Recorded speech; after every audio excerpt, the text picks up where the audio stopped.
Hello, and welcome to Sleep and Speak, bedtime stories to learn English and sleep. Get cozy, close your eyes, and let's begin. Today's story is called The Girl Who Lost Her Voice. Mia loved to sing every day. Her songs made people smile and birds dance. One morning, she woke up and couldn't speak. She felt sad and quiet for many days. Then she began to draw pictures instead. Her drawings told stories without words. Soon, everyone admired her art as much as her songs. One night, as she painted under the moon, she began to hum. The soft tune floated through the air like a dream. The birds listened and sang back to her.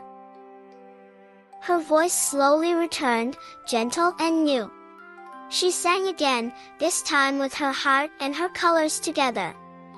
From then on, her songs painted pictures in everyone's minds. And Mia learned that her voice had never truly been lost. The end. Good night, dream well, and see you tomorrow.